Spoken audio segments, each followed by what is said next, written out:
Hello, thank everyone for attending today, July 3rd, 2022. I want to discuss a couple things that the department, Matlacha Pine Island Fire Department, is implementing, and it's related to heat and sun exposure. The Matlacha Pine Island Fire Control District Heat and Sun Exposure Policy. The Matlacha Pine Island Fire Control District is deeply committed to developing policies to ensure the safety of our personnel. It is with this commitment in mind that the guidelines in this document were created. The purpose is to ensure proper safety precautions for heat and sun are taken.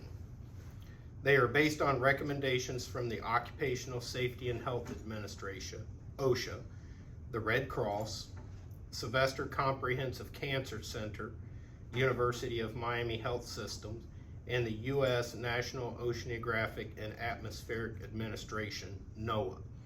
The guidelines will serve as a tool to help prevent and mitigate heat and sun exposure risks to our staff.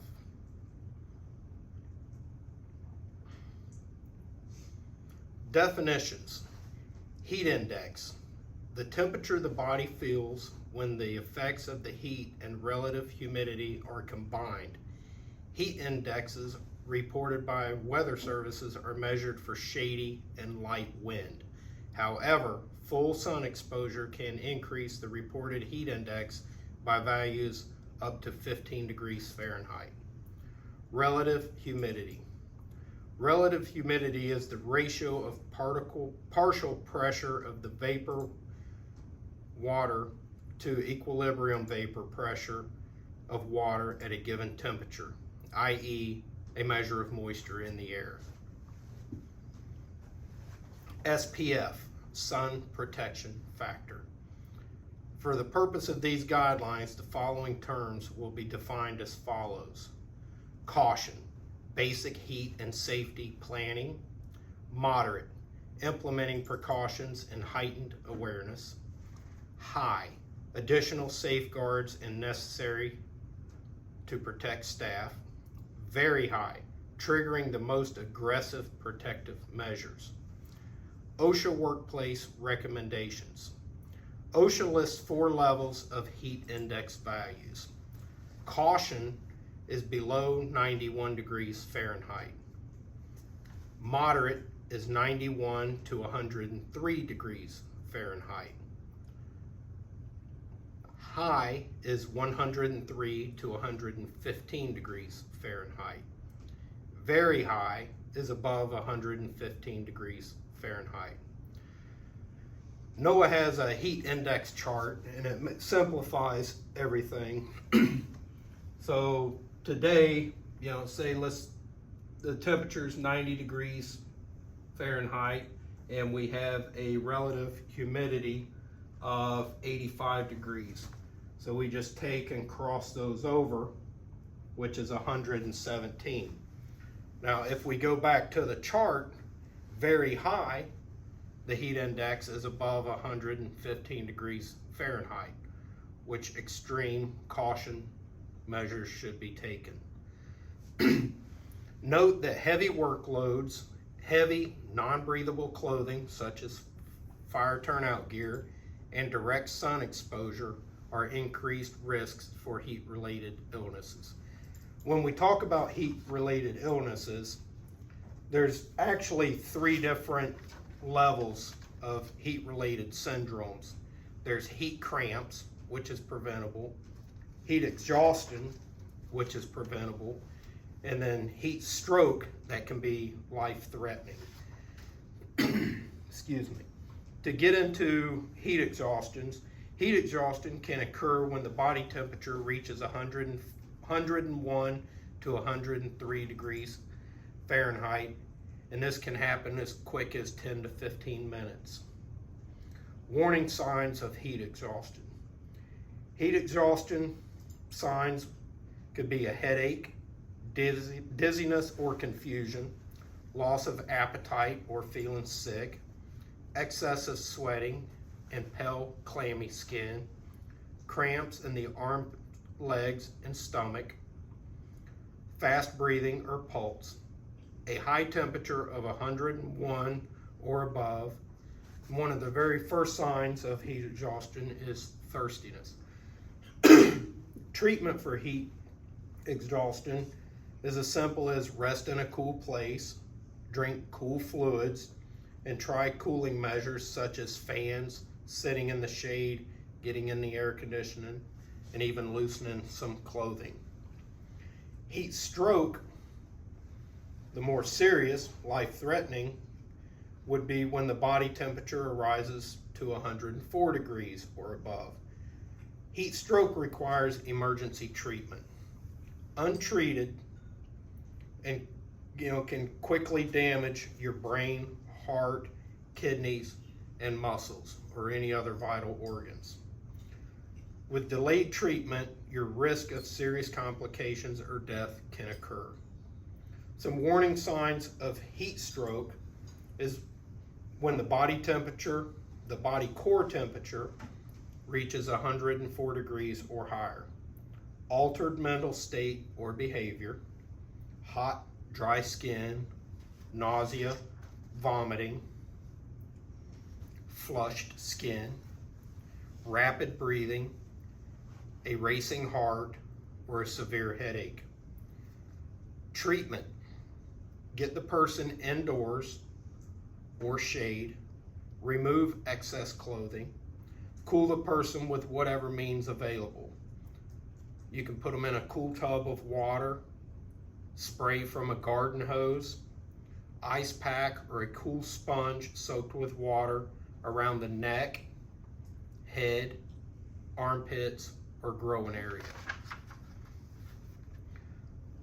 With this being said, each morning when the captains come on duty, we send out a shift report that includes the heat index for that day. Heat-related illness such as heat exhaustion or heat stroke happen when the body is unable to cool itself by sweating. The higher the temperature and the relative humidity, the higher the heat index. Workload, clothing, and sunlight may add increased risks. Factors such as, but not limited to, obesity, fever, dehydration, heart disease, mental illness, poor circulation, sunburn, alcohol consumption, and age may also increase the chance for a heat-related illness.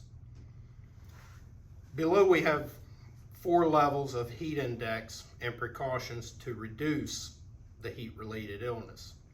Level 1, caution, 91 degrees Fahrenheit or less. Provide drinking water, encourage use of sunscreen, and acclimatize staff. Level 2, moderate, 91 degrees to 103 degrees. At this temperature, the level 2 is where we start getting into the increased risk of heat exhaustion. So we want to drink water often, at least 4 cups of water per hour. Schedule frequent breaks for rehab in a cool and shaded area. Acclimatize staff.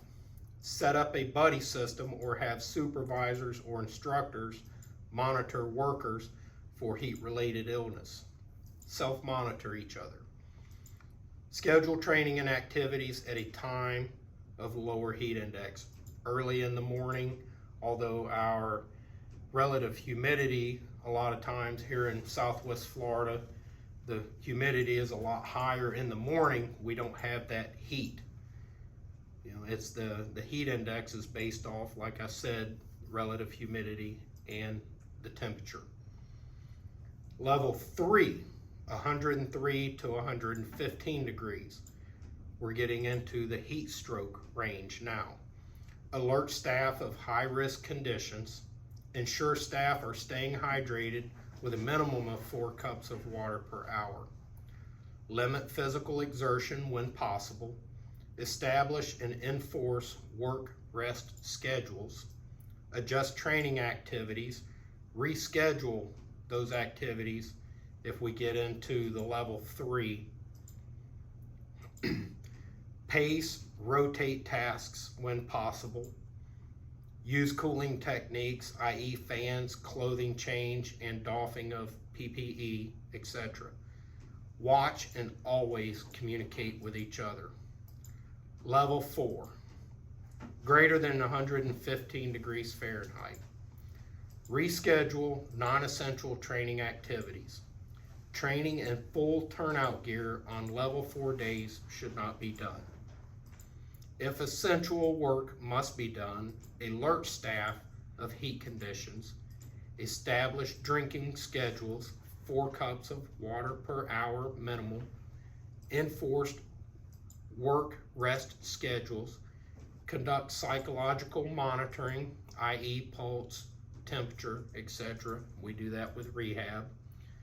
Work should be stopped if essential control measures are inadequate, unavailable, or if essential work is complete.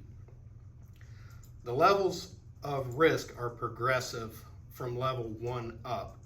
Preventive measures should not be overlooked. When it comes to sun exposure, because direct sun exposure can increase the heat index up to 15 degrees Fahrenheit, full sun exposure should be limited when possible. Staff should wear a sunscreen of SPF 30 or greater and reapply according to the manufacturer's recommendations. Boonie hats, light, long sleeve shirts should be worn when possible to protect against sun exposure. According to recent studies conducted by Sylvester Comprehensive Cancer Center, firefighters are at a higher risk of developing certain types of cancers than the general public. Melanoma is one of these types of cancers. Melanoma, according to their studies, seems to affect firefighters a lot earlier than the general public. The carcinogens that were around, things like that, are an increased risk. The most common age for firefighters dealing with melanoma cancer is between the age of 40 and 45. I recently, was diagnosed with melanoma. It was actually a few years ago, and went through proper surgeries, and melanoma is very aggressive. It progressed to my lung. This past March, they removed a wedge of my lung. So this topic, to me, is very important because it can be life-threatening. Melanoma can be very aggressive and spread throughout the body undetected, making it life-threatening.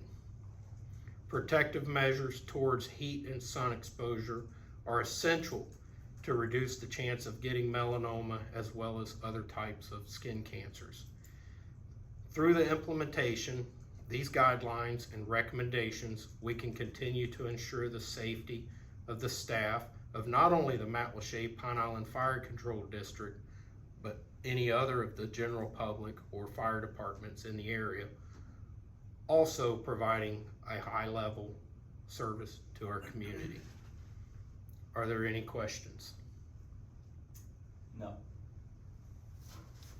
Thank you for your time.